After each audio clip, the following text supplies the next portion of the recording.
YouTube channel Jakkula JV TV. Social మీడియాలో చూస్తున్నాం, టీవీలో చూస్తున్నాం. మిర్చికి మద్దతు ధర కావాలని, పత్తికి మద్దతు ధర రాబోయే రోజుల్లో కంది పంట విస్తీర్ణంగా వేశారు కాబట్టి కంది నూర్పిళ్ళు జరుగుతున్నాయి. కందికి మద్దతు ధర లేదని చెప్పేసి రైతులు చాలా ఇబ్బందులు ఎదుర్కోవాల్సిన పరిస్థితులు ఈ రోజున ఆంధ్రప్రదేశ్ రాష్ట్రంలో ఉంది. అయితే ముఖ్యంగా ఇక్కడ ప్రభుత్వాలు మద్దతు ధరలు నియమించింది, మార్కెట్ యార్డులు పెట్టింది రైతులకు ఉపయోగపడటం కోసం పెట్టారు. కానీ ఇది కొంతమంది దళారీల చేతుల్లో పడేసి నిజమైన రైతులు, పంట పండించిన రైతులకి లబ్ధి లేకుండా దళారీ వ్యవస్థని కోట్లాది రూపాయలకు పడగలెత్తిస్తూ రైతులను ముంచేసే విధంగా ఈ రోజున ఈ వ్యవస్థ పనిచేస్తుంది. ముఖ్యంగా సీసీఐ కొనుగోలు కేంద్రం చూడటం జరిగింది. గత కొన్ని సంవత్సరాల బట్టి సీసీఐ కొనుగోలు కేంద్రం పనితీరును చూస్తున్నాం. ఎక్కడ కూడా ఇవి నిజమైన రైతుకి లబ్ధి జరగకుండా కేవలం ఎక్కడైతే మిల్లులో ఏ మిల్లు అయితే అడాప్ట్ చేసుకొని జిన్నింగ్ సీసీఐ కొనుగోలు కేంద్రం ఏర్పాటు చేశారో ఆ మిల్లు ఓనర్స్కి, అక్కడ ఉన్నటువంటి బయర్స్ కావచ్చు, వాళ్ళకి లబ్ధి జరిగేలా ఉన్నాయి తప్పితే ఎక్కడ కూడా ఇవి రైతుకు ఉపయోగపడే విధంగా లేవు. ఎందుకు చెప్తున్నానంటే ఈ మాట, గత కొన్ని సంవత్సరాల నుంచి రైతుగా నా అనుభవంలో నేను చూసినవి. నిజంగా రైతు పంట తీసుకోవడానికి వెళ్ళినప్పుడు పంటకి నాణ్యత ప్రమాణాలు పెడతారు. పత్తిలో తేమ శాతం ఎక్కువ ఉంది, పుచ్చు శాతం ఎక్కువ ఉందని రకరకాల కొర్రీలు పెట్టేసి రైతుని పత్తి కొనుగోలు కేంద్రం వైపు రాకుండా ఆపేస్తారు. ఎందుకంటే నిజంగా రైతులు కనుక పత్తి కొనుగోలు కేంద్రానికి తీసుకొని వస్తే వీళ్ళ ఆటల సాగవు, వీళ్ళ ఆర్థిక సంపాదన, అక్రమ సంపాదనకి తావు లేకుండా ఉంటుందని రైతుల్ని వెనక పంపేయటం మూలాన పత్తి బాగున్న రైతులు కూడా కొనుగోలు కేంద్రం వైపు వెళ్ళాలంటే వెళ్ళే పరిస్థితి లేదు. అక్కడికి వెళ్ళిన తర్వాత వాళ్ళు ఎందుకు పంపిస్తే ఈ హమాలీలు, కిరాయిలు ఇవన్నీ రిటర్న్ పెట్టుకుని ఎక్కడ ఇదవుతాలని చెప్పేసి తీసుకెళ్ళటం మానేస్తున్నారు. ఎందుకంటే రైతుల్లో ముఖ్యంగా ప్రశ్నించే తత్వాన్ని కోల్పోయారు కదా పాపం. వీళ్ళకి భయం, ఎవరిని ప్రశ్నిస్తే ఏం చేస్తారో, ఎవరిని అంటే కేసులు పెడతారేమో ఒక భయంతో వీళ్ళు నిజంగా సీసీఐ కొనుగోలు కేంద్రం వైపు మరలకుండా దళారులకు అమ్మకూడదు. ఇక్కడ మొదటి స్టెప్ దిగ్విజయంగా పూర్తి చేస్తారు మిల్లర్స్. ఇక మిల్లర్స్ మోసకారితనం ఎలా ఉంటుందంటే, వీళ్ళు బయట రైతుల దగ్గర నుంచి కొంటారు. ఎక్కడ కొనుగోలు కేంద్రానికి ఎంతైతే కావాలో, ఎంతైతే కొనుగోలు కేంద్రంకి గవర్నమెంట్ దగ్గర నుంచి ఆర్డర్స్ ఉంటాయో దానికి సంబంధించినంత వరకు 80% చొప్పున వాళ్ళే కొనుగోలు చేసి మిల్లో స్టాక్ పెట్టేసి ఒక 10%, 20% చిన్నకారు, సన్నకారు దళారులకి అవకాశం కల్పిస్తూ వీళ్ళు కొనుగోలు పూర్తి చేస్తారు. ఇక్కడ మొదలు పెడతారు ఇక రెండో అంశాన్ని. వీళ్ళకి రైతులకు సంబంధించినటువంటి వేలుముద్రలు కావాలి. అది ఎలా? ఎక్కడైతే ఈ క్రాప్ జరిగిన ఉంటుందో, ఎక్కడైతే ఈ క్రాప్ చేయించుకున్న రైతులు ఉంటారో వాళ్ళు సీసీఐ కొనుగోలు కేంద్రం వైపు వెళ్లకుండా విడిగా అమ్ముకున్న రైతులు ఉంటారో వీళ్ళని ఐడెంటిఫై చేసుకొని వీళ్ళకి క్వింటానికి 100, 200, 300 చొప్పున పాపం ఆశ చూపి వాళ్ళతోటి ఈకేవైసీలు చేయించుకొని నిజంగా ఈ రైతుల పత్తి మేము కొనుగోలు చేశామని చెప్పేసి మిల్లర్స్ మోసం చేస్తున్నారు. అటు గవర్నమెంట్ ఆదాయానికి గండి పడుతుంది, ఇటు నిజమైన రైతుకి లాభం జరగట్లేదు. దీనివల్ల కొద్దిపాటి దళారీ వ్యవస్థ బాగుపడుతూ నిజంగా పంట పండించిన రైతు వ్యవస్థ దెబ్బతింది.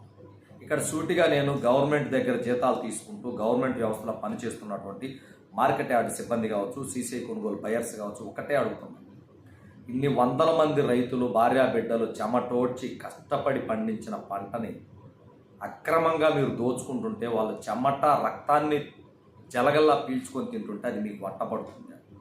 ఒకసారి ఆలోచించి, మీకు ఎటు గవర్నమెంట్లు జీతాలు ఇస్తున్నాయి, ఇంకా మళ్ళీ మీకు అక్రమ సంపాదన ఎందుకు? నిజంగా రైతులకి లబ్ధి చేర్చండి. రైతులు తీసుకుని వచ్చే పత్తిలో నాణ్యత ప్రమాణాలు లేకపోయినా సరే కొనుగోలు చేయండి. కొన్ని వందల మంది రైతులు చెమటోడ్చి పండించిన పంట పెట్టుబడి రాక అప్పుల పాలై ఆత్మహత్యలు చేసుకుంటుంటే వాళ్ళ సంపాదన కూడా జలగల్లా పీల్చుకొని తినే మిల్లర్స్, బయ్యర్స్ని చూస్తే నిజంగా వీళ్ళు మనుషులేనా అనిపిస్తుంది. ఇంత దారుణంగా ఈ రోజున వ్యవస్థ, మార్కెటింగ్ వ్యవస్థ ఉంది. దీనిని ప్రశ్నించే వాళ్ళు లేరు, దీనిని గురించి మాట్లాడే వ్యక్తులు లేరు, శక్తులు లేరు.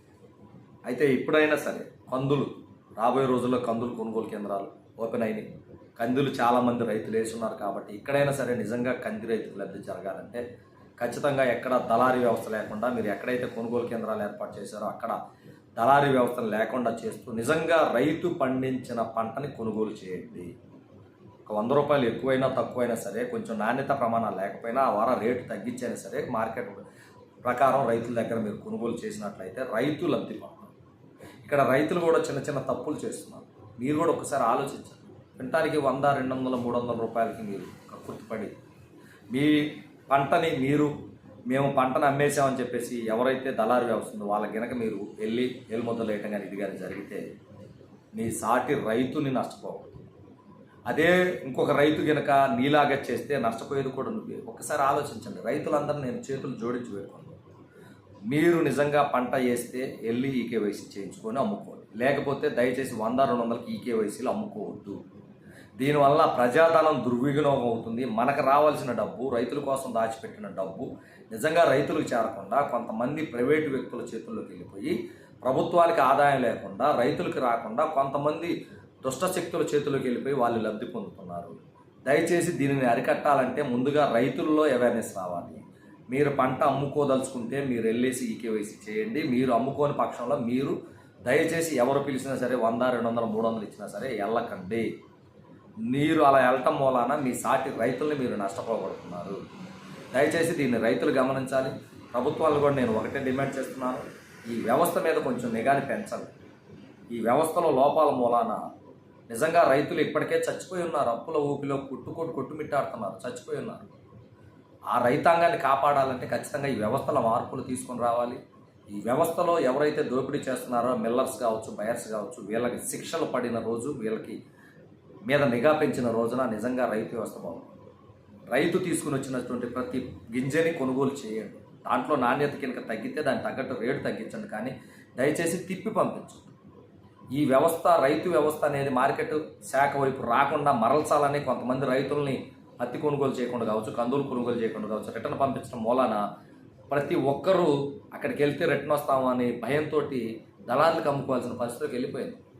మార్కెట్ యార్డ్ సిబ్బందికి, మార్కెట్లో పనిచేసే వ్యక్తులకి, ప్రభుత్వాలకి ఒకటే చేతులు జోడించి పెట్టుకుంటున్నాం. మా పంటలు పండటమే అరకొరగా పండుతున్నాయి. వాటికి సంబంధించిన రేట్లు ఈ రోజున చాలా దారుణంగా ఉన్నాయి. కాబట్టి ప్రభుత్వం ఇచ్చిన మద్దతు ధరలకి ప్రతి రైతుని మార్కెట్ యార్డ్లోకి వచ్చి కాలు రేగరేసుకుని అమ్ముకునే విధమైనటువంటి చర్యలు తీసుకోండి. ఆ విధానాన్ని అవలంబించండి. తప్పితే మీ స్వార్థం కోసం మా చెమట, మా రక్త మాంసాలను తినాలనే ఆలోచన మానుకోండి.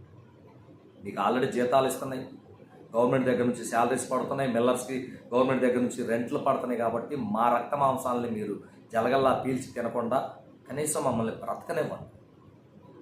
దయచేసి నా వీడియో చూస్తున్న ప్రతి ఒక్కరూ ఈ విధమైనటువంటి విధానాన్ని అవలంబిస్తూ రాబోయే రోజుల్లో కంది సీసీ కొనుగోలు కేంద్రం ఎటు అయిపోయింది, కంది కొనుగోలు కేంద్రాల్లో అయినా సరే ఎటువంటి అవినీతి జరగకుండా పండించిన ప్రతి రైతు కొనుగోలు కేంద్రాల్లో అమ్ముకునే విధంగా వెంటనే డబ్బు రైతుకు చేరే విధంగా చేయాలని మనస్ఫూర్తిగా కోరుకుంటూ జై జవాన్, జై కిసాన్, జై హింద్.